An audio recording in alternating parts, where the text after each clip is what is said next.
so cute. It asks me if I agree with recording. Yeah. Thank you. All right, here we are again. And my next guest is a professional music recording artist, a sound healer, a certified voice specialist and holistic voice coach, a certified meditation coach, and a trained energy healer. She is from Greece originally, but she moved to Germany, which I think is really, really exciting. And I definitely want to ask her why. So welcome, Elina Laivera. I think I hope I said that correctly. Yeah, the name, we got it wrong. Thank you so much. Hello, Bea. Hello, my love. Thank you so much for having me. It's such a great honor to be here to speak with you and to all the lovely people that are going to be joining us today. Yeah. And I'm so excited that you're here because I think it's so fascinating what you do. So thank you so much. Yeah, because, you know, I think the voice itself is really, really interesting, and expanding the voice and expanding, you know, just not the physical part of the voice. And what you do is like, you do the physical part, but you also do everything else. So can you explain that a little bit before I totally butcher this? Well, in the frames of my, let's say, my holistic voice coaching, right? What I do basically, because I'm also an energy healer, and at first I was just teaching just the technical stuff, you know, just the, okay, let's do our scales, let's do this and that. And because I had such a frustrating time as a student in my time figuring out my voice and, you know, not just hitting the notes, because you can be blessed with, let's say, a vocal range that is just great, and you are hitting the notes easily and everything. Sorry, I'm moving on my camera a little bit too much. It's about your authenticity, your identity. And even further than that, it's like, what are you doing exactly? What are you doing with your voice? What is what is your truth? How do you express that? And how do you eventually, what I figured out was that, how do you use the voice to alchemize reality, to shift things around for yourself? And that sounds a little bit maybe like a boom, like a bomb, especially when you're like, you know, at the time I was just a vocal coach.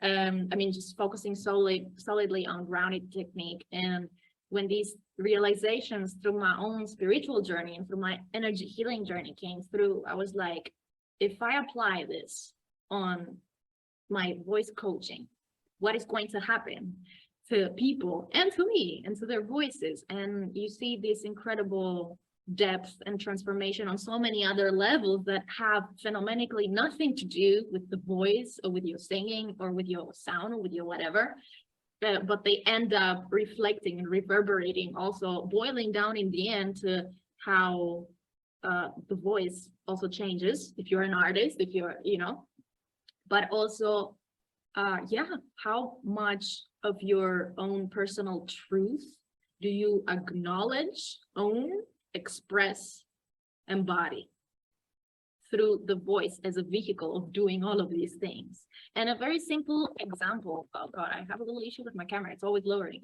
A very simple, yeah, at some point you guys are gonna be seeing me here, down here. And at some point, it's interesting to just check, like, where do you speak? Where is your speaking range? All right, let's if we gotta see, like, okay, the energetics of the voice in terms of like self-identity, or how do I present myself in the world, how do I care, how do I embody my truth and let it play out, let it be acted out through the voice. If you look around, everybody's talking up here and everybody's like, you know, or a lot of people, they speak with a lot of vocal fry. I think it's just that, you know, they have a lot of this topic, and that's all wonderful. It's no, you know, it's no judgment. It's just an observation. But this what I realized is like this model that we hear everywhere on the media, on TV, here and there, and we just replicate it. Because something that I figured out is that the voice is memory. This is the reason why you sound just like your mom when you pick up the phone. And everybody is like, oh, you sound like your mom. Yeah. So why? Because the voice is memory. Whatever you are picking up very unconsciously from whatever you're hearing while growing up, it ends up forming the sound of your voice. And by extension, it ends up forming great parts of your identity. So, and even for me, right now it's morning. I haven't really tapped into it. You see, I speak already a little bit up, but if I have to think, okay, now I'm going to go and speak with Bea, for example, and we are going to hopefully share information that, you know, we want people to actually listen to us. We want that the voice sounds comforting so that the people can actually listen and you're not sounding like something that's touting in the ears of people. So this also has to do about how we present ourselves and how we allow others to open their ears to hear us. So something very interesting to do is to just pause for a moment and take a breath and really drop the voice and just go, and really drop in. Yeah, really drop into the chest. And now we hear immediately, of course, it's not so sharp, it is not so, but immediately puts you into a space of slowing down and becoming more aware of how do I want to be presenting myself? How do I want to be, you know, it brings everything down, makes you aware of what you sound like. And maybe you are the kind of bubbly person that speaks like that and all the way up there. And maybe this is your persona. This is wonderful. But maybe you're not. Maybe you have just taken this on. And somewhere here is actually where you feel most at home in your body. So I find, to sum this up, because I realize I'm blurbing an hour already, No. to sum this up, the voice and becoming aware of the voice and the placement of the voice and the sound, the texture, how we use the voice. You could even be talking like a robot, in a very monotonous way, and nobody would be hearing you also. So all of these things, I find they come with their own energetics in regards to who am I and how do I present myself? How do I own that? How do I express myself? And therefore, how does reality respond to me, to all of this package that I am? Because, you know, also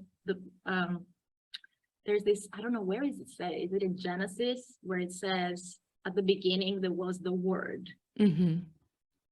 So that's why I'm saying how reality responds to all of this package that we are, led primarily by the voice, because the word, the sound, voice is sound is vibration, is frequency.